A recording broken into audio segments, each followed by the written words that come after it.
Angaraag learning hub quality এডুকেশ্যনলৈ আপোনালোকক স্বাগতম জনাইছোঁ। আজি আমি এই পাঠটোত দশম শ্ৰেণীৰ সমাজ বিজ্ঞানৰ ইতিহাস খণ্ডৰ পাঠ ভাৰত আৰু উত্তৰ পূৰ্বাঞ্চলৰ সাংস্কৃতিক ঐতিহ্য। এই পাঠটোৰ অনুশীলনীৰ অতি চমুতৰ প্ৰশ্নসমূহ আলোচনা কৰিবলৈ লৈছোঁ। গতিকে আপোনালোকে চেনেলটো ছাবস্ক্ৰাইব কৰি ল'ব আৰু কাষতে থকা বেল আইকনটো বজাই ল'ব। তেতিয়া পৰৱৰ্তী নটিফিকেশ্যনসমূহ আপোনালোকে সময়মতে পাই থাকিব। এতিয়া আহক প্ৰথম প্ৰশ্নটো আলোচনা কৰোঁ।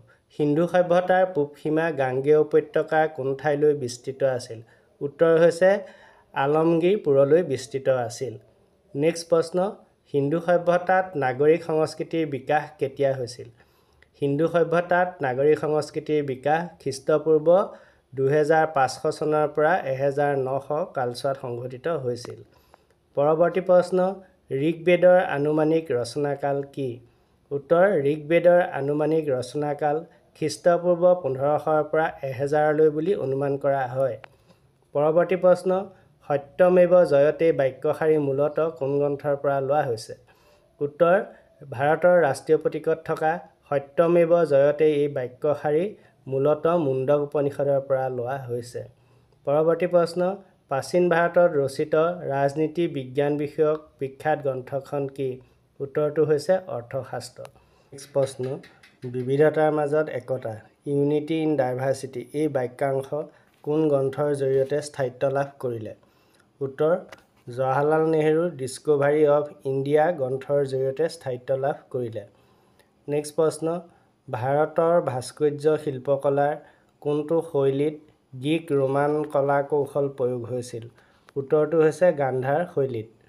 নেক্সট, ভাৰতমুনিৰ নাট্যশাস্ত্ৰ কেতিয়া ৰচিত হৈছিল? উত্তৰটো হ'ল ভাৰতমুনিৰ নাট্যশাস্ত্ৰ খ্ৰীষ্টপূৰ্ব 200 পৰা খ্ৰীষ্টাব্দৰ 200 কালছোৱাত ৰচিত হৈছিল বুলি অনুমান কৰা হয়। পৰৱৰ্তী প্ৰশ্ন, ভাৰতৰ নাট্যশাস্ত্ৰত কিমানটা শ্লোক আছে? উত্তৰটো হ'ল ভাৰতৰ নাট্যশাস্ত্ৰত 6000তকৈ অধিক শ্লোক আছে। নেক্সট প্ৰশ্ন, হেৰেকা আন্দোলন কি? হেৰেকা আন্দোলন আছিল নাগালেণ্ডত ৰাণী গাইডালুৱে ধৰ্মীয় পৰম্পৰাগত বিশ্বাস তথা সাংস্কৃতিক সংৰক্ষণ তথা পুনৰ প্ৰৱৰ্তন কৰাৰ উদ্দেশ্যে গঢ়ি তোলা ধৰ্মীয় ৰাজনৈতিক আন্দোলন। এই হেৰেকা আন্দোলনটো পৰীক্ষাত মাজে মাজে আহে। নেক্সট প্ৰশ্ন, নাগালেণ্ডৰ হৰ্ণবিল উৎসৱ কি জীৱৰ নামত উৎসৰ্গিত? উত্তৰটো হৈছে হৰ্ণবিল চৰাইৰ নামত। নেক্সট, চপচৰকুট উৎসৱ কোন ৰাজ্যৰ পৰম্পৰাগত উৎসৱ? চপচৰকুট মিজোৰাম ৰাজ্যৰ পৰম্পৰাগত উৎসৱ। মিজো শব্দৰ অৰ্থ কি? মিজো শব্দৰ অৰ্থ হ'ল পাহাৰীয়া লোক বা পাহাৰত বাস কৰা লোক। 14 নম্বৰ প্ৰশ্ন, উত্তৰ পূৰ্বাঞ্চলৰ কোনখন ৰাজ্যত মাতৃতান্ত্ৰিক সমাজ ব্যৱস্থা প্ৰচলিত? উত্তৰ পূৰ্বাঞ্চলৰ মেঘালয় ৰাজ্যত মাতৃতান্ত্ৰিক সমাজ ব্যৱস্থা প্ৰচলিত। নেক্সট প্ৰশ্ন, মণিপুৰী নৃত্যৰ মূল বিষয়বস্তুক কি আলম কৰি গঢ়ি উঠিছে? উত্তৰটো হৈছে মণিপুৰী নৃত্য ৰাধা কৃষ্ণৰ প্ৰেমলীলাক মূল বিষয়বস্তু হিচাপে লৈ বা মূল বিষয়বস্তুক আলম কৰি গঢ়ি উঠিছে। প্ৰশ্নকেইটা গুৰুত্বপূৰ্ণ, আপোনালোকে গুৰুত্ব সহকাৰে চাব প্ৰশ্নখিনি।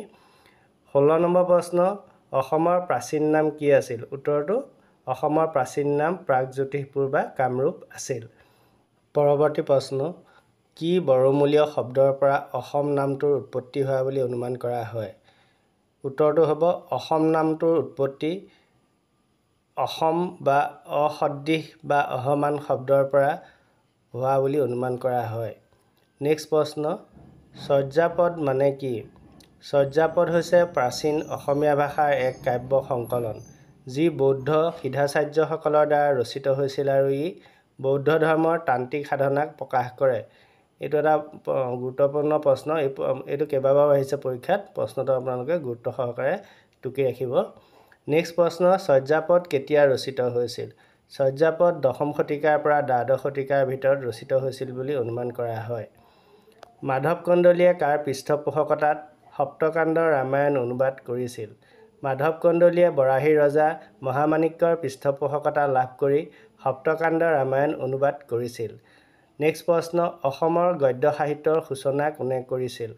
উত্তৰ, অসমৰ গদ্য সাহিত্যৰ সূচনা শ্ৰীমন্ত শংকৰদেৱে আৰু তেওঁৰ অনুগামীসকলে কৰিছিল। পৰৱৰ্তী প্ৰশ্ন, জিকিৰ আৰু জাৰি কোনে ৰচনা কৰিছিল? উত্তৰ জিকিৰ আৰু জাৰি আজান পীৰ শ্বাহ মিলনে ৰচনা কৰিছিল। আজান পীৰৰ আন এটা নাম, আচল নাম, প্ৰকৃত নাম শ্বাহ মিলন। সেইকাৰণে ব্ৰেকেটত লিখা হৈছে যে জিকিৰ আৰু জাৰি আজান পীৰে ৰচনা কৰিছিল। শ্বাহ মিলনটো আমি ব্ৰেকেটত লিখি দিছোঁ। পৰৱৰ্তী প্ৰশ্ন, আজান পীৰ কোন? আজান পীৰ আছিল এজন চুফী সন্ত আৰু কবি যি অসমত ইছলাম ধৰ্ম প্ৰচাৰ কৰিছিল আৰু শান্তি আৰু জিকিৰ আৰু জাৰিৰ জৰিয়তে অসমীয়া সমাজত শান্তি আৰু ভাতৃত্ববোধৰ বাণী বিলাইছিল। আজান পীৰ আছিল এজন চুফী সাধক আৰু কবি। তেওঁ অসমত ইছলাম ধৰ্ম প্ৰচাৰ কৰিছিল আৰু তেওঁ ভাতৃত্ববোধৰ ভাৱেৰে ইছলাম ধৰ্মৰ কথাবোৰ জিকিৰ জাৰিৰ মাধ্যমেৰে অসমীয়া আৰু ইছলাম সমাজত প্ৰচাৰ কৰি শান্তিৰ বাৰ্তা বোৱাইছিল। আজান পীৰ কেতিয়া অসমলৈ আহিছিল? আজান পীৰ সপ্তদশ শতিকাত অসমলৈ আহিছিল বুলি জনা যায়। 10 পৰ্বতীয়া শিলৰ তোৰণখন কেতিয়া নিৰ্মিত হৈছিল? 10 পৰ্বতীয়া শিলৰ তোৰণখন 6ষ্ঠ শতিকাত নিৰ্মিত হৈছিল বুলি অনুমান কৰা হয়। চাওলুং ফুকন কি দায়িত্বত ন্যস্ত আছিল? উত্তৰ চাওলুং ফুকন আহোম ৰাজত্বকালত যুদ্ধ আৰু প্ৰশাসনৰ দায়িত্বত ন্যস্ত আছিল। নেক্সট প্ৰশ্ন, লোকসংগীতত আগবঢ়োৱা অৱদানৰ বাবে অসমৰ কোন শিল্পীক পদ্মশ্ৰী সন্মান প্ৰদান কৰা হৈছিল? উত্তৰটো হ'ব প্ৰতিমা পাণ্ডে বৰুৱা আৰু কেইবাজনো শিল্পীক দিয়া হৈছিল। এজন হৈছে ভূপেন হাজৰিকা। নেক্সট প্ৰশ্ন, অসমৰ প্ৰথম বাৰ্তালোচনীখনৰ নাম কি? উত্তৰ হৈছে অসমৰ প্ৰথম বাৰ্তালোচনীখন হৈছে অৰুণোদয়।